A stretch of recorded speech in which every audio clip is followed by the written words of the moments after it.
And thank you, Pite. A very warm welcome to everyone here. Very excited to host this panel discussion today, Internet for All. In his recent book, Eric Wright wrote about how a just society is one in which everybody has equal access to the physical and material means to live a flourishing life. I think without any doubt, we can all collectively agree that the internet is really, though, the means by which modern life is to be lived today, rather a prerequisite. So without further ado, I'm just going to introduce my panel, and I would like to begin with Shumaila, who is Director Policy at the, sorry, is this, oh, that's better, okay. Okay. So she's working as Director Policy at the Digital Rights Foundation. Next to her is Sobia. She's Head of Digital Transformation at Telenor. On my left is Ali Nasir, who's Chief Business Officer with Jazz. And lastly, we have Burhan Rasool, who's a consultant with the World Bank. But he's had extensive experience of working in the public sector. So I would like to begin with you, Ali, because I think whenever we talk about the vision or the reality, rather, if that's to be attained, Internet for all, I think we rely on the infrastructure, which as a telecom operator, Jazz is providing to over 75 million subscribers. So what are your thoughts on how telecom sector is kind of powering various sectors across the country, and how this Internet for all ambition should be rather attained from that lens? Thank you. Gee, thank you. Can you hear me? Yes. Thank you, Fatma.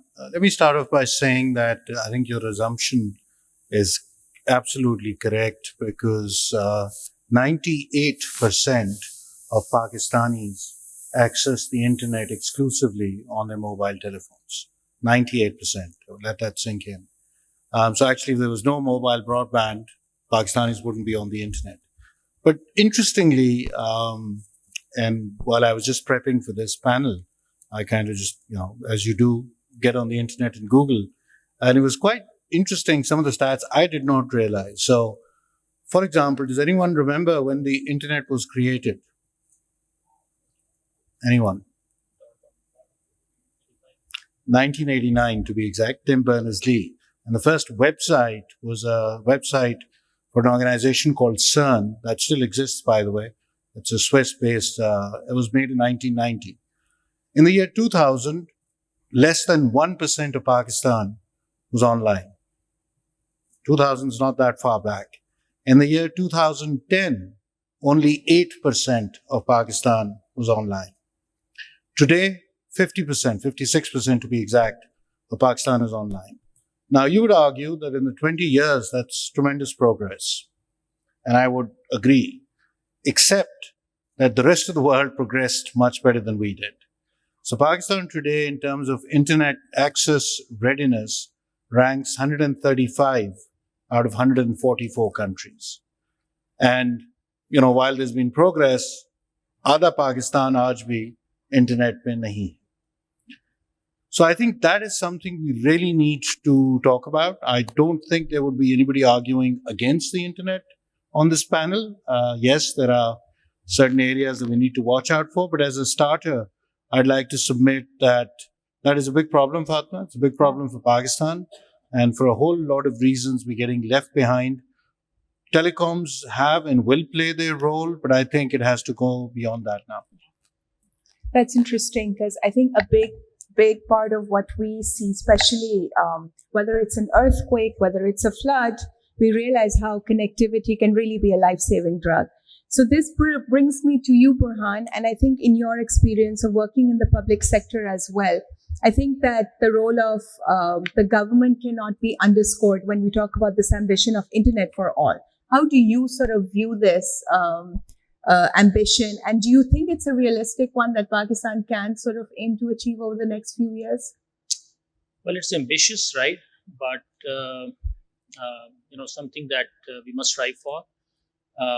The government is serious about it. The governments all governments have been serious about it. They've been, the fact is that whenever there is a calamity, or whenever there is this natural disaster or something, the only thing that they can rely on are the telecom operators, right?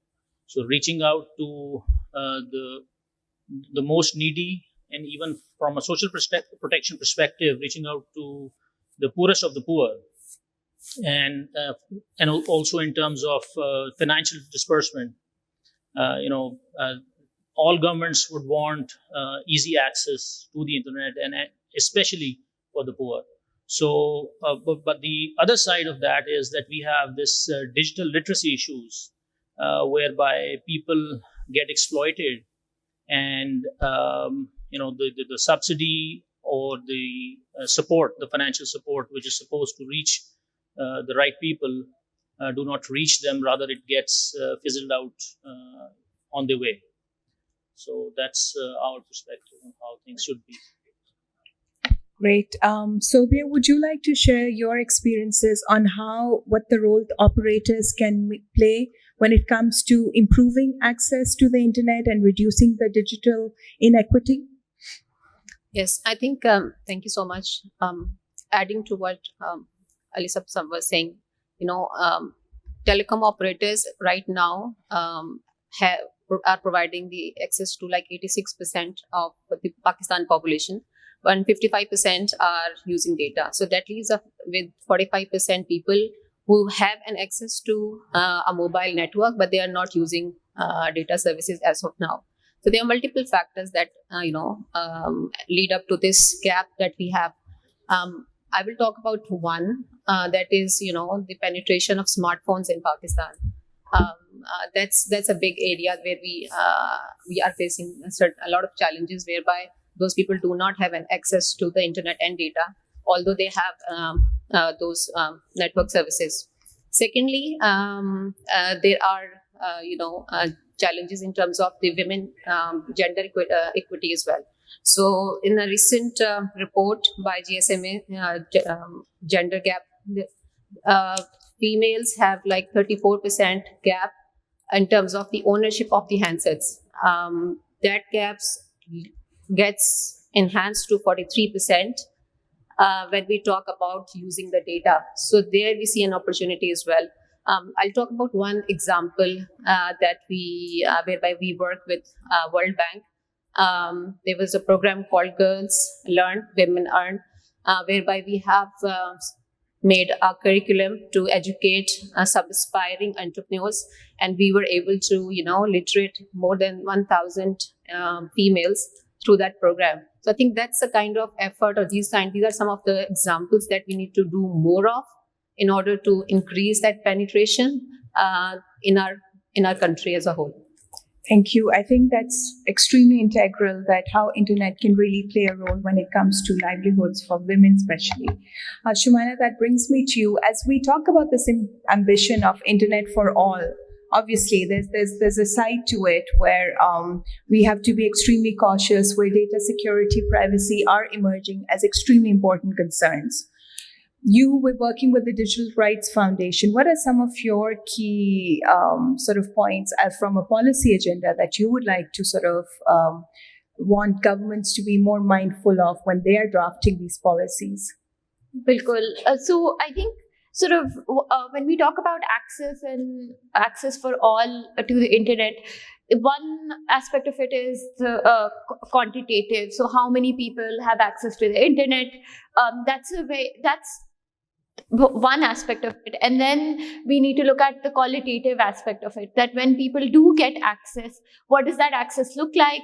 And in terms of more marginalized communities, there aren't enough protections to ensure that the quality of that experience of access is safe, and that it is also sort of it takes into account not just sort of legal or infrastructural factors, but also societal factors. So for instance, the report that you were also talking about talks about the fact that the major barrier that women face in terms of access and in terms of gendered access is the family and resistance within the family to use smartphones. In a lot of the interviews, for example, that we do as part of our research, women often tell us that even when a lot of times, for example, the patriarch in the family will resist them having a phone because that is perceived as giving more freedom to the women in the family. And even when they do have access, it is heavily surveilled, and that becomes sort of a reason for them to stop using their mobile phone or not using it fully. So I think we also need to sort of interrogate what access looks like and what meaningful access is for marginalized communities. Then I think a lot of, from a more policy angle, a lot of the laws, for example, or the policies that we have don't take into account these kind of societal barriers, for instance. So if somebody stops using the internet because they feel unsafe or they're constantly harassed, there aren't enough protections. We do have laws, obviously, to report that, but it's not does not take into account gender sensitive factors. So then that essentially becomes an avenue that is foreclosed. Many women or gender minorities, for instance, will withdraw from the internet or online spaces because they don't feel safe there. So that also is one factor. Then we see also inconsistent policies by the government.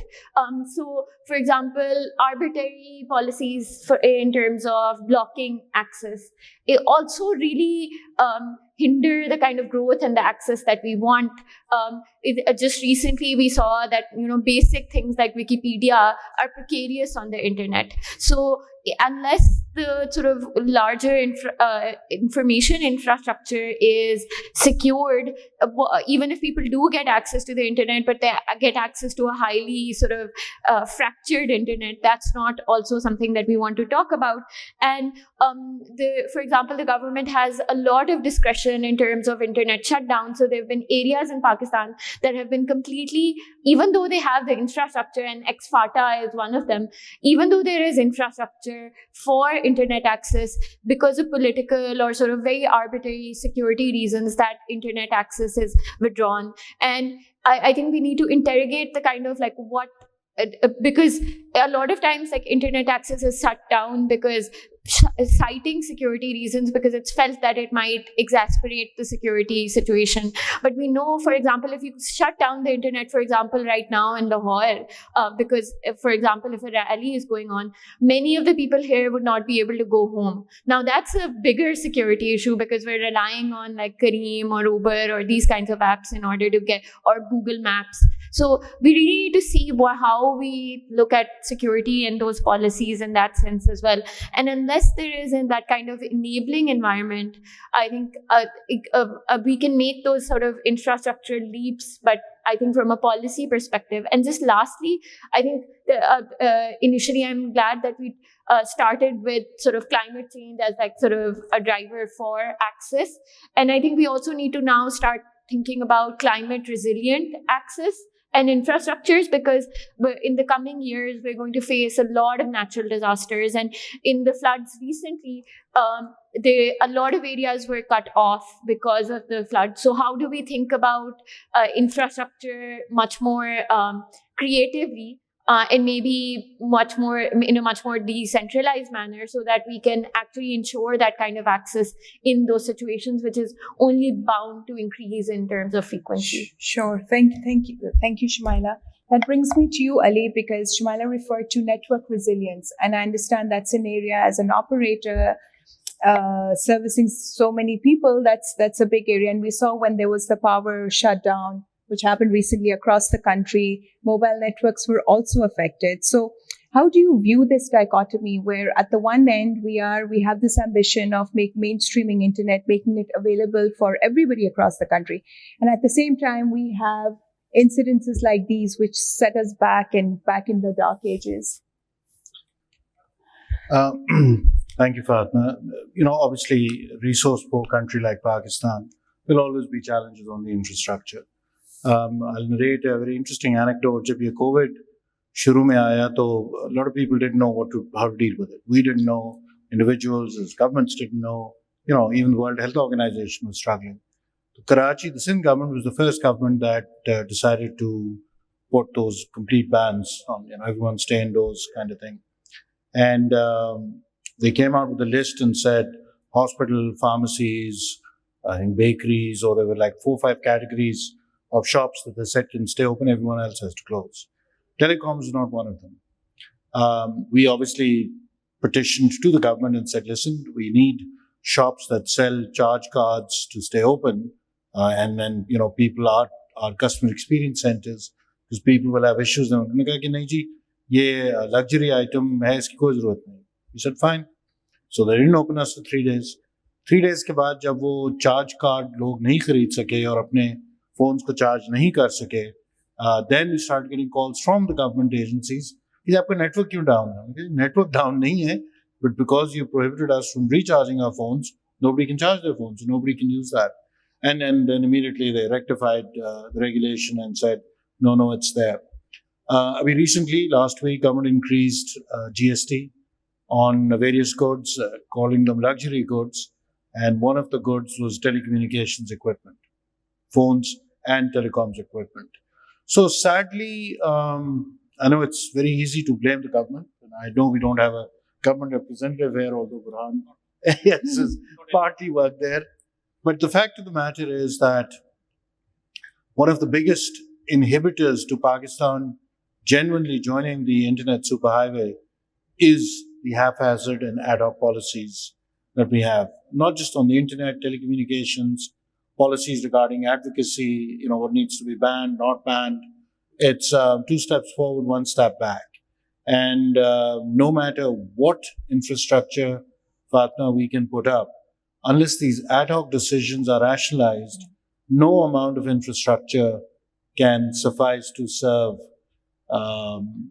what happens. Finish with another anecdote. जब ये कराची में floods आए, तो as you know, we couldn't go to the power shutdown. We have generators on sites that can run for about 8 hours. Yeah. Because power was shut for 3 days in Karachi and the roads were all flooded. So eventually the generators ran out as well. A very senior high up, I cannot name the individual, called our offices and said, कि जी आपका network क्यों down है? मैंने कहा क्योंकि बिजली बंद है. उन्होंने कहा आपके पास generators नहीं है. मैंने कहा जी generators हैं, लेकिन वो पहुंच नहीं सकते. और वो वैसे भी अगर हम पहुंच भी गए तो वो डूब गए हैं पानी में. उन्होंने कहा आप generators छतों पे, अब towers के ऊपर generators लगाए. So obviously you couldn't really argue against that kind of logic. But I think the fact of the matter is that infrastructure, telecom infrastructure that then leads to internet access is not something that has been seriously and consistently looked at, and it does create tremendous problems. Yes, I think that all these anecdotes that you share are really a moment where we should think about policy continuity as well. So I think it's 1 step forward, 2 steps backwards. I know, Burhan, you kind of said, I don't represent the government, but you carry the burden of sort of having some experience of being part of the government. And when we talk about social impact, the internet has a stellar business case, whether it's education, whether it's health.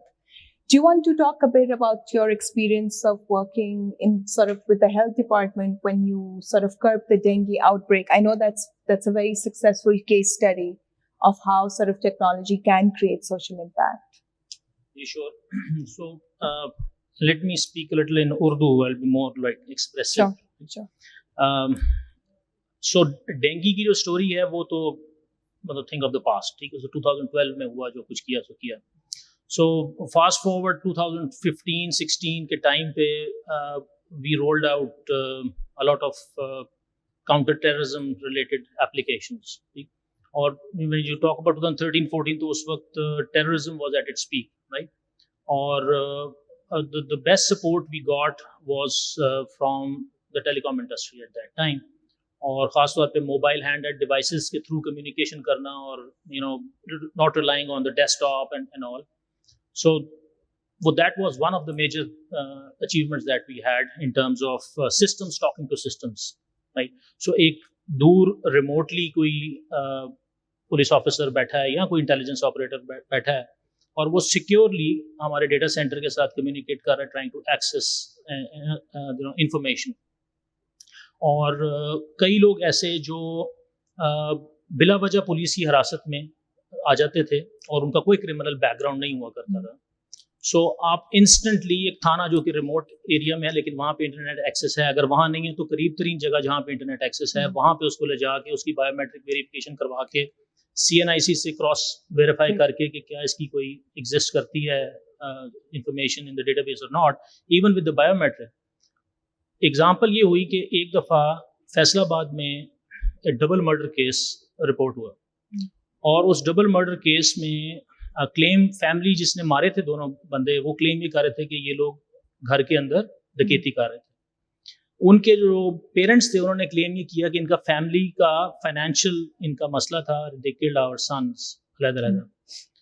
तो FIR कटने से पहले establish हो गया on the ground, उनके dead body से ना fingerprints नहीं निकलते, तो आपको बॉडीज के ऊपर ना थोड़ा सा टाइम लगता है उसकी फिंगरप्रिंट लिफ्ट करने में. तो जैसे ही वो फिंगरप्रिंट लिफ्ट हुए डिजिटली सीन से वो मैच हुए और पता लगा कि एक बंदा सियालकोट का, उसके 16 डकैती एंड मर्डर के केसेस थे रजिस्टर्ड, यानी कि वो हैबिचुअल ऑफेंडर था, और दूसरे के 48 थे और वो शेखुपुरा का था. सो एक सियालकोट एक शेखुपुरा डकैती कर रहे हैं फैसलाबाद में. सो इंटरनेट की वजह से लोग डकैतों का भी या चोरों का भी जो एक्सेस नेटवर्क कम्युनिकेशन है वो बढ़ा, और लोग हमारे काफ़ी वनरेबल हुए. जब भी इस किस्म के लोग ज़्यादा एक दूसरे के साथ इंगेज करते हैं, वहाँ पे टेररिस्ट एलिमेंट्स बाहर के लोग आके उनको इन लोगों को यूज़ करते हैं. And then the element of poverty. So poverty add up करती है उस सारी चीज़ में, और जितना आपका कम्युनिकेशन और रीच आउट आपके इन्फॉर्मेंट्स का फॉर इंस्टेंस, जितनी जल्दी इंफॉर्मेशन राइट बंदे पे राइट टाइम पे पहुंच जाए, उतनी जल्दी सही फैसला लिया जा सकता है at the administrative level, at the top level. और एज रिजल्टेंटली जहां पे फंड्स को होना चाहिए वहां अप्रूवल्स चाहिए होते हैं. So government operates in a very step by step approval process. They don't trust the people at the lower and.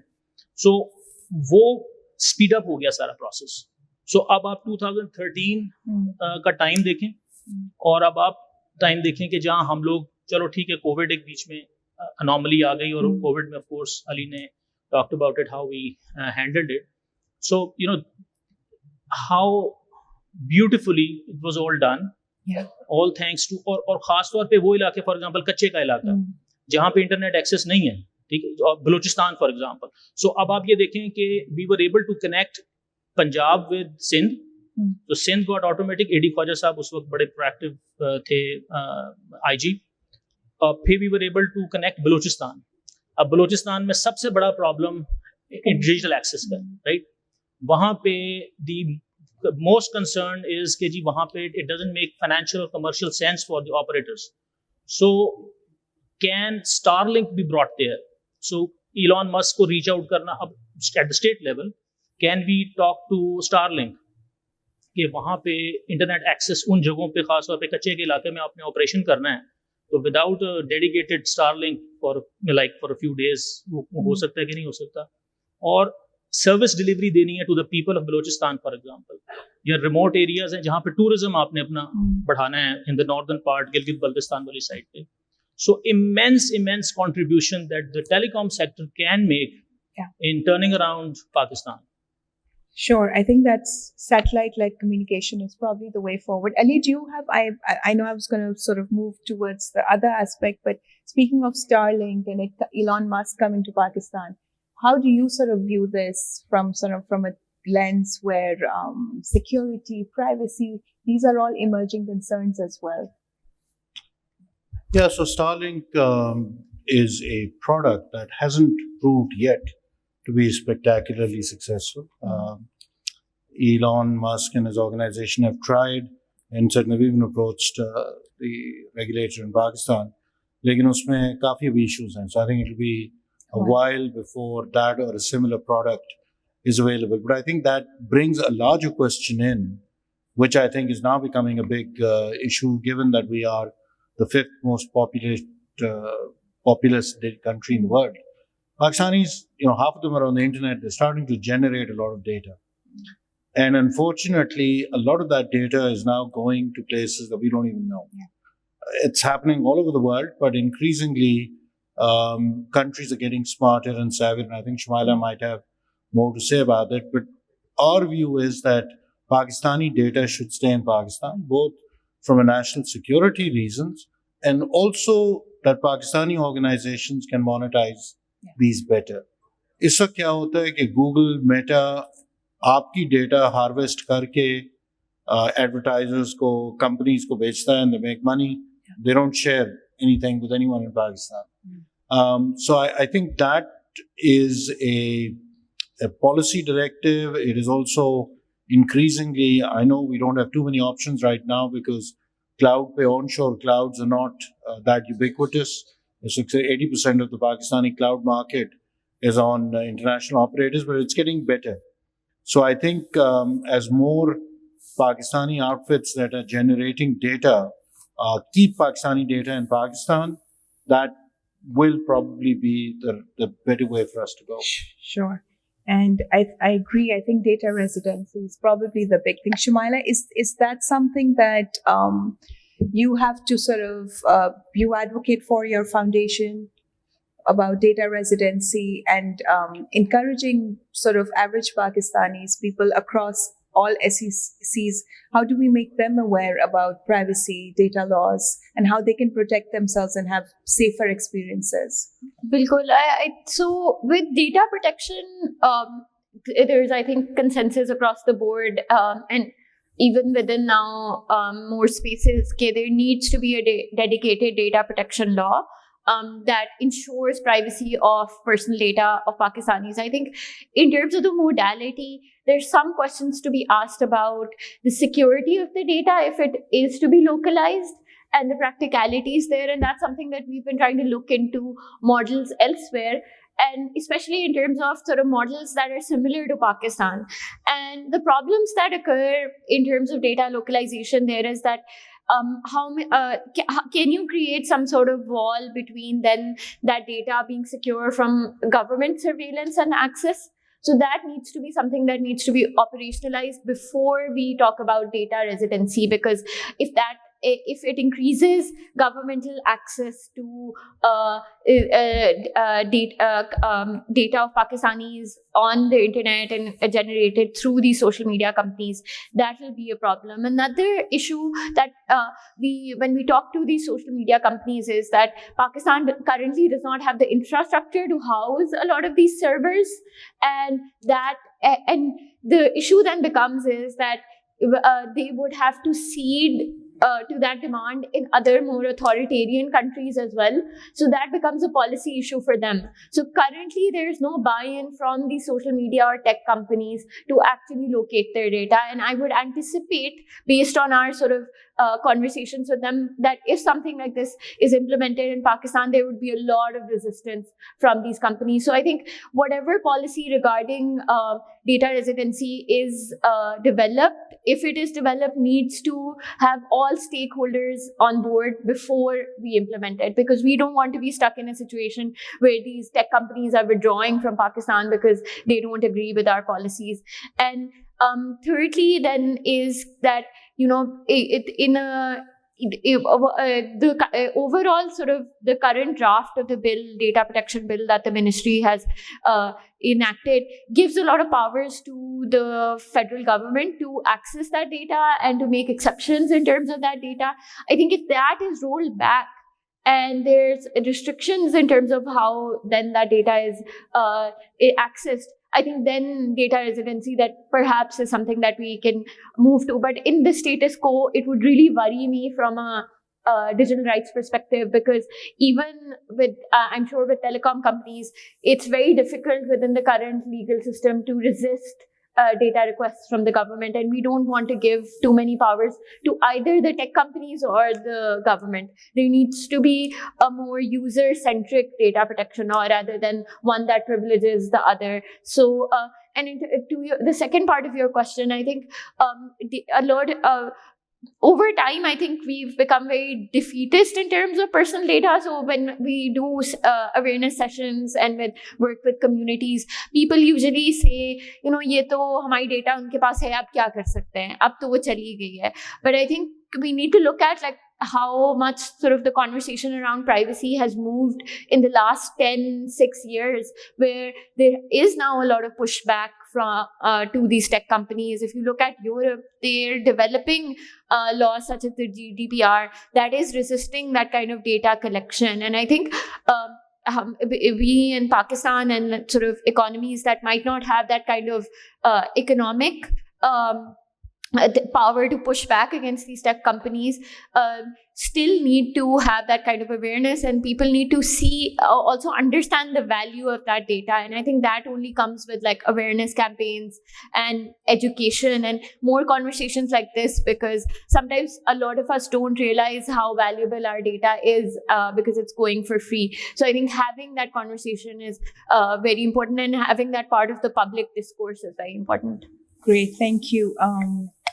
So we talked about how internet is a great equalizer, and Sophia, I'm just keen to hear your thoughts, because I think it was during COVID that internet also came across as a great divider, because we saw that there were those who were connected and then there were those who were not connected.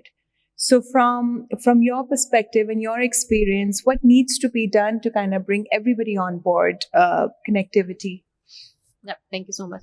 I think what you were saying, just if I could take Sure. a moment, talking about the data privacy, I think it's heartening to see that a lot more organizations and people like you have been creating that kind of awareness. And yes, you're absolutely right. The kind of data that we have, I think it boggles the mind, how important that is. And as responsible organizations, we need to take a lot more steps in terms of data privacy than we were doing in the past.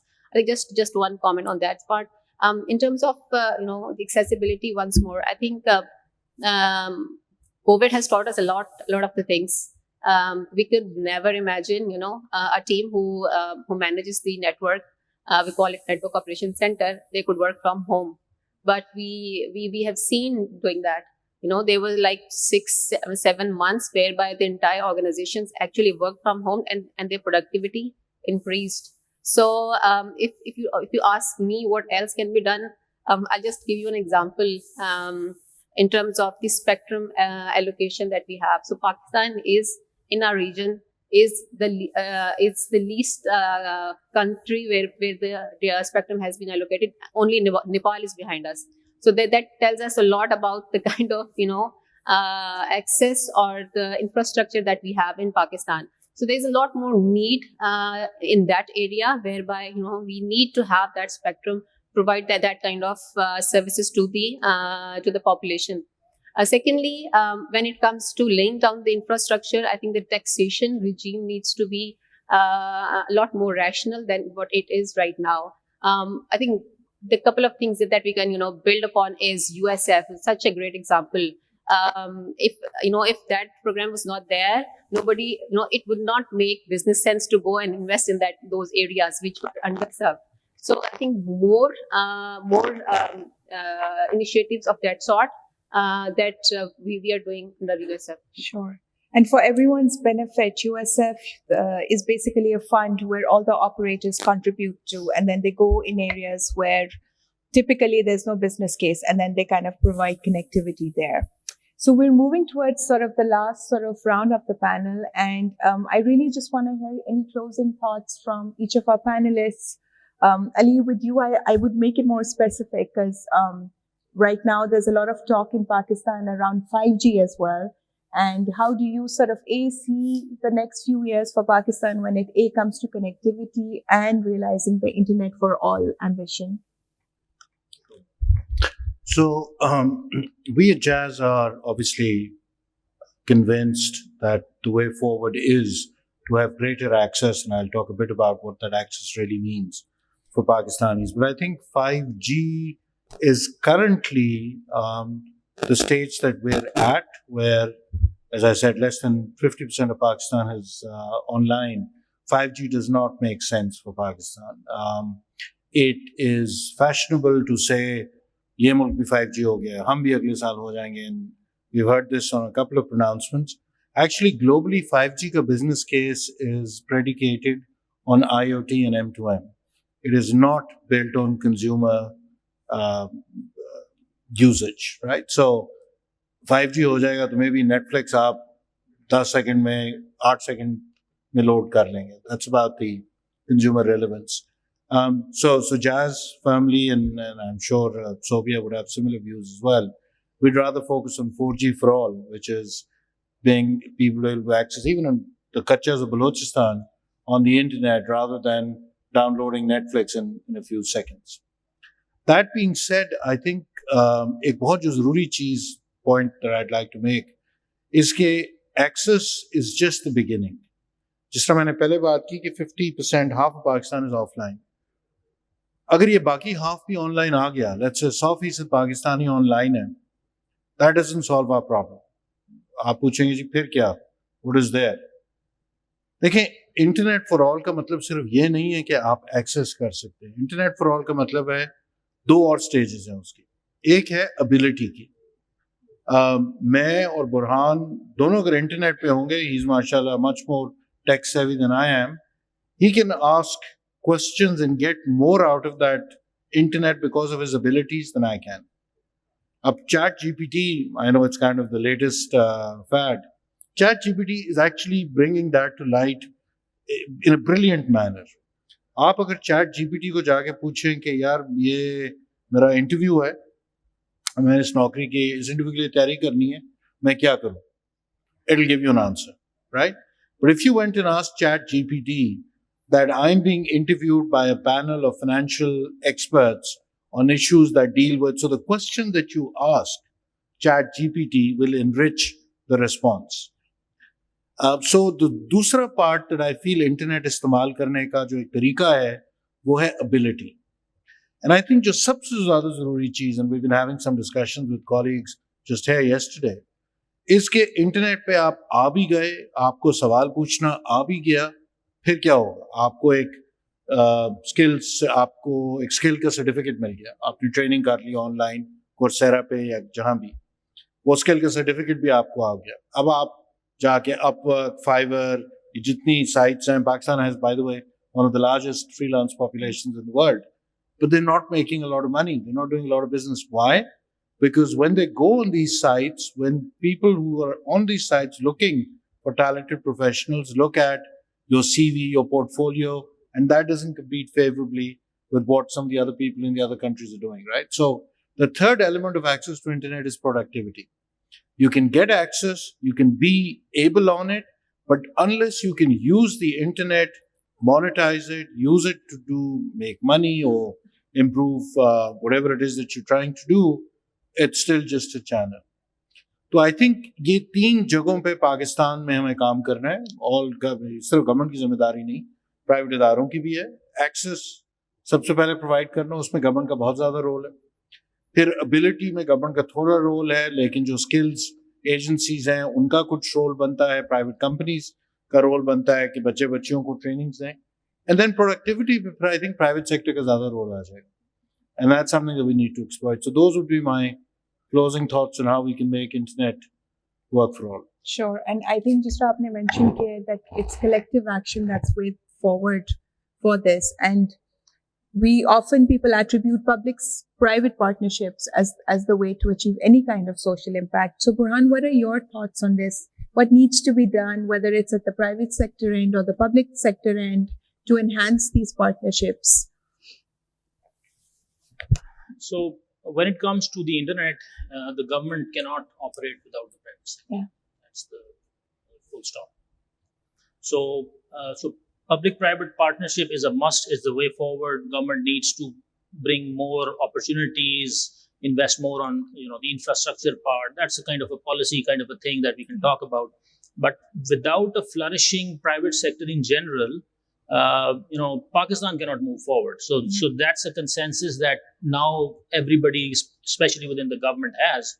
But how does it translate into actual steps and the development of project concept documents, the PC1s that we make? So وہ اس میں تھوڑا سا time لگے گا اس کو role out ہونے میں, اس کو چیزوں کو آگے لے کے چلنے میں. بٹ امپورٹنٹ چیز جو سمجھنے کی ہے وہ یہ ہے کہ آپ اگر امیجن کریں کہ اگر انٹرنیٹ کا ایکسیس مل جاتا ہے to the poorest of the poor living in the remotest part of Pakistan, اور اس کے پاس کوئی اسکل ہے, کوئی ہنر ہے, کوئی وہ چیز ایسی بنا سکتی ہے جو وہ ادروائز مارکیٹ میں روڈز نہ ہونے کی وجہ سے. بلوچستان کی اگزامپل میں اس لیے دیتا ہوں زیادہ کیونکہ میرا وہاں پہ کوئی 30-40 دن میں نے بارڈر ایران کے اوپر کافی میرا ہوا ایکسپیرینس. تو غربت بہت زیادہ ہے, بہت زیادہ, اور پانی نہیں ہے لٹرلی. سو اگر آپ کا خیال ہے کہ واش رومز, تو وہ چکر ہی کوئی نہیں ہے, ٹھیک ہے. सो आपको इवन वो टॉयलेट्स तो होते ही नहीं है, तो वो आपको पानी भी नहीं वैसे मिलता, तो कारेज सा होता है, अंडर वाटर सा सिस्टम चल रहा है। अगर आप 3-4 दिन से नहाए नहीं हुए तो वो आपको अलाउ कर देते हैं कि आप वहाँ पे मछलियों के साथ और टर्टल्स के साथ आप नहा लें। तो बट द पॉइंट इज कि उन इलाकों में स्किल सेट लोगों की मौजूद है, बट उन्होंने अपना प्रोडक्ट उठा के मार्केट में भेजना है। सो इमेजिन कि आप एक ई कॉमर्स एक्सेस दे सकें उन लोगों को कि वो अपने हुनर को डिस्प्ले कर सकें on a public page for example. So Benazir income support programme को ले लें या किसी भी चीज़ को ले लें जिससे आप उनको रीच आउट कर सकें और उनको बता सकें किसी तरह से कि आपने इस तरह से अपना प्रोडक्ट ऑनलाइन रखना है और वो इंटरनेशनली अवेलेबल हो फॉर सेल।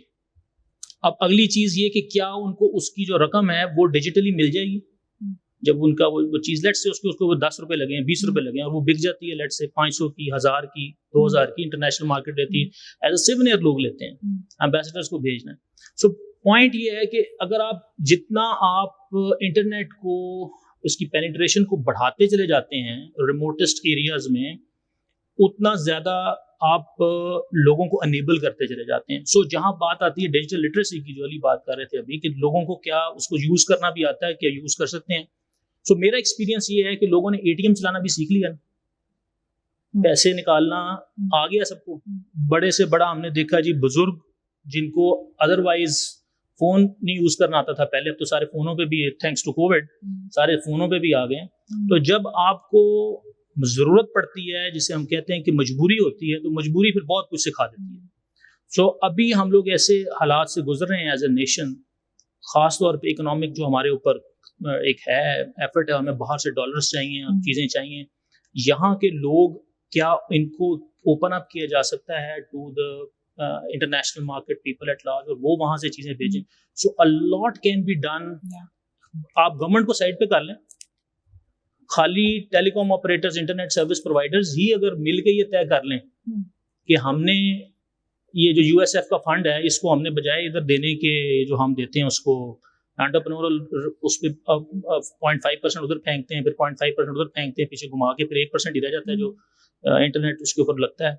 सो लेट से आप वहाँ से चीज़ें उठा लें, उनको भी थोड़ी देर के लिए बकफाल करा दें, लेकिन आप उसका एक्सेस बढ़ा दें और आप फाइनेंशियल्स जो हैं उसकी टू एंड फ्रो, भाई जैज़ कैश से दें, टेलीनॉर इजी पैसा से दें, जिंदगी से दें, जिससे भी आपने देना आप दें, लेकिन आप कुछ जो डिजिटल है इकोनॉमी उसको आप ले जाएं, जैसे करप्शन भी आपकी आधी रह जाएगी।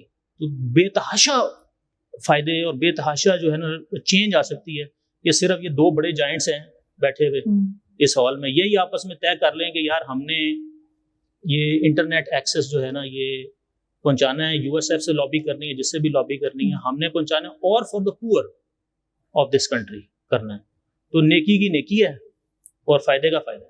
Great, thank you. And just आपने कहा every crisis is an opportunity. So I'll ask the second giant, Telenor, that what are you guys sort of doing when it comes to enabling the poorest of the poor? So I think we've established that access is first step, enablement is the second step. So in your view, Sophia, what are some of the steps that industry or operators can take to sort of address this?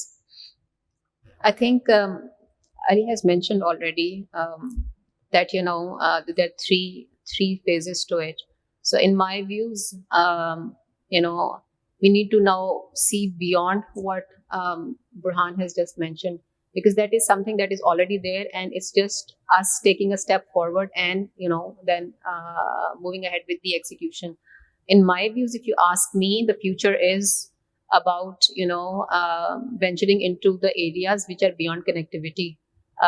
Although those things are very still at an infancy stage. I mean, I don't think so a lot of people are even aware of Internet of Things, but that's the next big thing. If you look at the Europe, and we are we're doing very basic things, just vehicle tracking and those sorts of things. So us as Telenor, I mean, those things are a given to me, if you ask me. But I think the next step would be, or the growth that we see is beyond connectivity verticals, especially in the IoT phase. Sure. And lastly, Shumaila, I think that the reason I kept you the last is to really give us a prescriptive model of how to sort of navigate the internet of today and how to sort of make it a safe experience. Any tips, any advice that you'd like to sort of close the panel with? Thank you. Bilkul, one thing that we've been consistently advocating for is that I think there's increasing consensus, and I think even from a market point of view, as Burhan was saying, there is consensus that obviously the more internet access people will have, economically har tarike se beneficial hoga. But what we try to also do is frame internet access as a right rather than a privilege that that can be granted to you, because privileges can also be taken away very easily, but rights jo hai wo phir that gives it a different framing. So internet access or access to the internet now, because it's connected to so many other fundamental rights like aapki speech access, aap protest kare, your access to a livelihood, equality, ये सारी चीजें जो हैं काफी जुड़ती हैं internet access के साथ. सो अब इंटरनेशनली भी ये कंसेंसस बन रहा है कि अब ये हर किसी का हक है कि उनके पास इंटरनेट हो.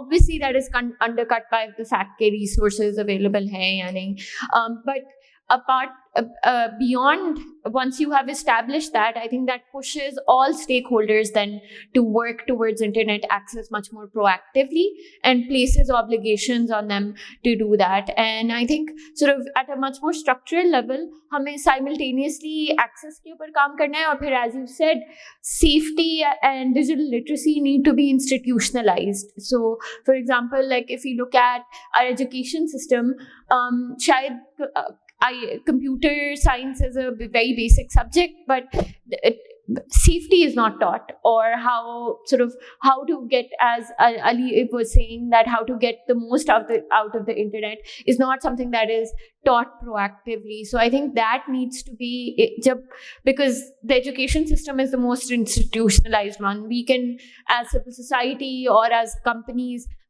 we can do so much, but once that is part of your curriculum, once that is part of the conversations that you're having, I think that will build that kind of basis to have basic digital literacy, security, safety for individuals, awareness about data security, privacy. So that is one thing that I think needs to happen immediately. It should have happened much earlier, because as we're saying, abhi aur cheezein aa rahi hain. Now we're going to see Internet of Things.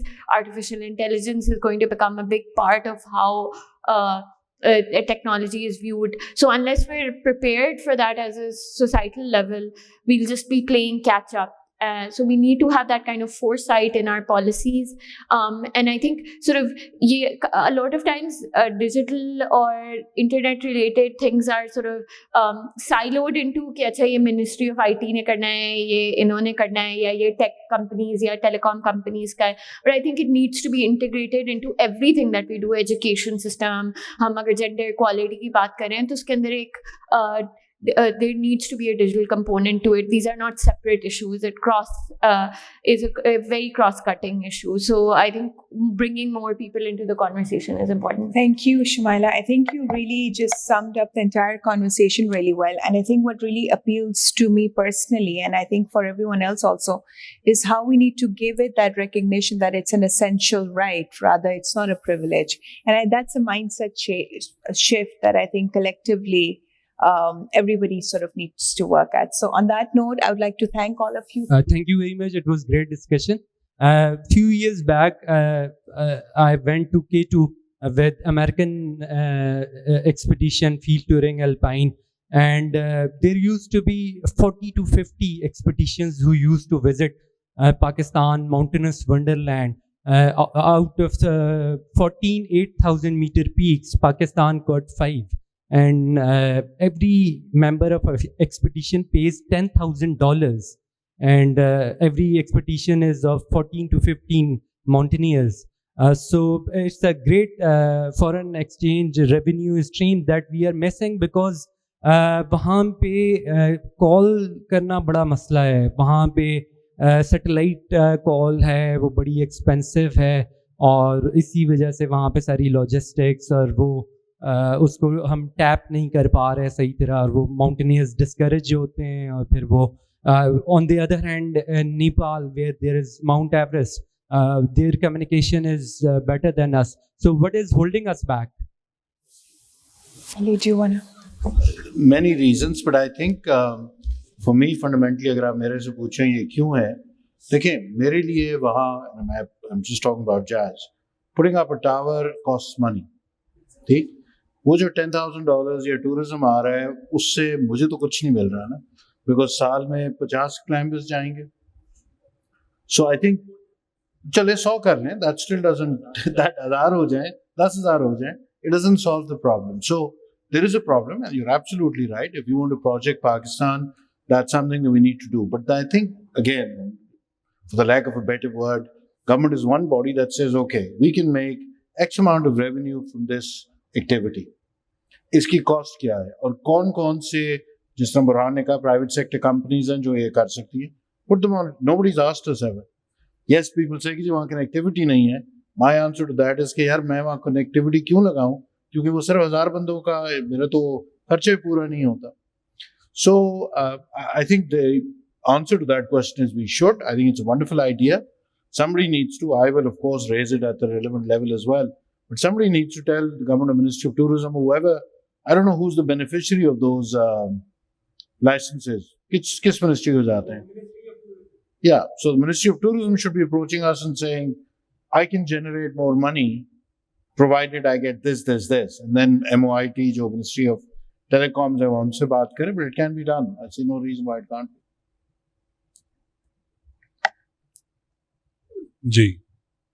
So my question is that we keep hearing the narrative by the previous government that overseas Pakistanis are the biggest asset that Pakistan has because they remit foreign exchange from abroad to support their families, their parents over here, right? Here we've been 2 days event we've had over here. We talk about how to get the women into the workforce. So the question really is that if we have women who are upskilled and they are able to earn money from their own homes, they don't have to go out. If they so choose not to go out, can that not be a narrative which is created? And when I say created, I'm talking about the telecoms, not the government. The government will take its own sweet time to come along. Is that something that awareness campaigns can be run where we show success stories or local women heroes who actually have broken the shackles of social norms where they can still learn and earn not just in rupees but earn in hard currency by having the skills? Just Yeah. so If I understood correctly, you are talking specifically from the perspective of overseas Pakistanis or No, I'm talking women about as a whole? Women as a whole in Pakistan. Yeah. There's a SIM Jagao campaign. You've got dormant SIM, dale or the free SMS le le or tafra le le. Why can't we do a women Jagao campaign or women Kamao campaign where we tell them that, listen, there's nothing stopping you really. I mean, yes, we have a lot of other challenges that you have to face, but if you can upskill yourself and you have access to internet, you can earn money from the safety of your own home as well. I think that makes a lot more. That makes sense to me. So if you're saying we need to promote code use cases and success stories, there's still a lot of things that are going on. But if you ask me, can we do more? Yes, we can.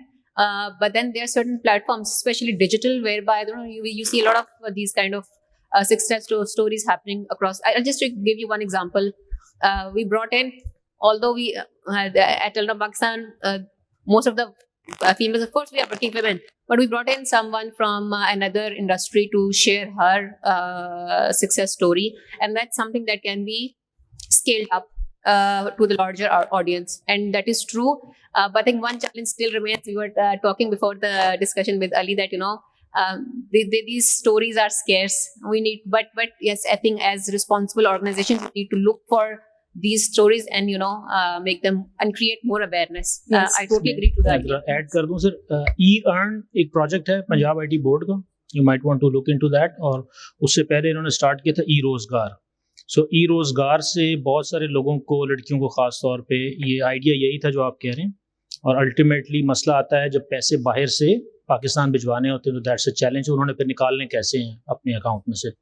सो वो e-earn का एक project उसके बाद इन्होंने अभी recently launch किया. So e-रोजगार plus e-learn would fix that thing. But telecom companies and banks, they need to work with the government to create that sort of an awareness and create role models. And I think एक example मैंने शुरू में बताई थी वो exactly यही थी जहाँ पे हमने रिमोट एरियाज की फीमेल्स को मोर देन 1000 हमारे डिजाइन अकेडमी के एम्प्लॉइज ने उनको अपस्किल किया था how they can utilise internet to they were entrepreneurs and they could do something. But yes, I still agree that there is still room of improvement there.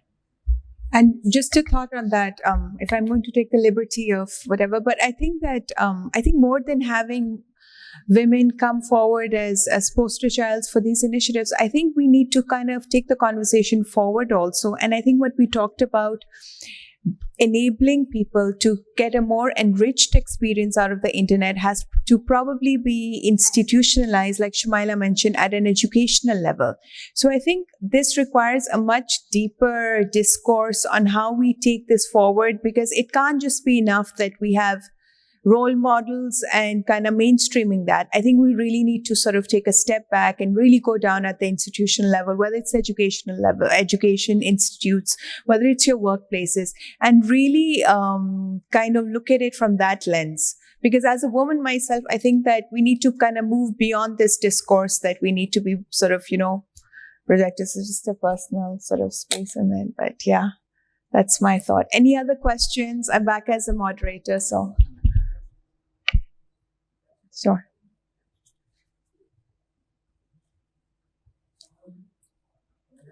जो question था ना वो ये था आपसे कि अभी हम 4G पे मतलब 4G चल रहा है हमारे ना यहाँ पे, तो दुनिया वेब 3.0 की बात कर रही है, ब्लॉकचेन पे शिफ्ट हो रही है और फ्यूचर इंटरनेट की बात कर रही है, तो हम अभी भी 4G पे अटके हुए हैं, तो क्या हमें शिफ्ट नहीं करना चाहिए देखते हुए? क्योंकि अगर पहले देखा जाए ना, तो इससे पहले ये था कि जब 1992 था तो लोग सिर्फ सोशल मीडिया को एज मतलब विकिपीडिया यूज करते थे रीड एंड राइट करने के लिए।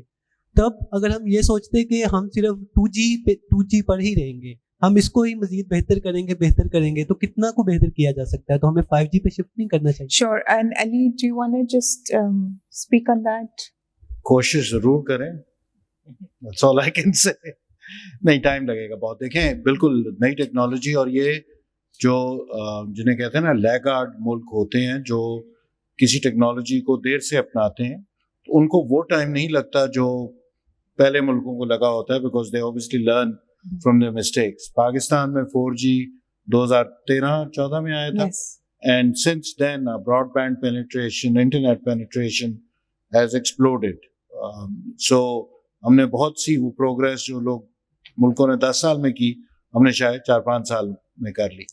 तो ये ज़रूर होगा। इस वक्त सिर्फ मकसद भाई ये है कि 5G के जो फ़वाइद हैं पाकिस्तान के लिए वो इतने वाज़ेह नहीं, और 4G से अभी हम बहुत सी चीज़ें ऐसी कर सकते हैं at less than half the cost. तो आपको पता है इस मुल्क में ना तो आप कुछ इम्पोर्ट कर सकते हैं, ना हमारे पास डॉलर है। 5G अगर आ भी गया तो इक्विपमेंट कहाँ से आएगी? We will not be able to afford it. So right now the focus should be on really sweating the 4G asset as much as we can. लेकिन साथ साथ हमें 5G पे बिल्कुल काम करना चाहिए, because ये फ्यूचर की टेक्नोलॉजी है और वो हम इससे वो नहीं रह सकते। And just to add, Ali, on the 4G is you can get great quality internet experience with 4G. So I think that will suffice. That will serve the purpose. The use cases for 5G are very specialized. Right now, it's more to do with, like you mentioned, IoT, industry use cases, where we're seeing a lot of breakthrough in 5G. But that requires a systemic approach, an entire ecosystem, which probably has to be in place before we sort of bring in the technology. So just a few. So if you want to sort of give a few. So if you ask us, do we want to? Yes, but it needs to make business sense, So that's a small answer to that one. Sure. And any other questions? I think we're done. Thank you.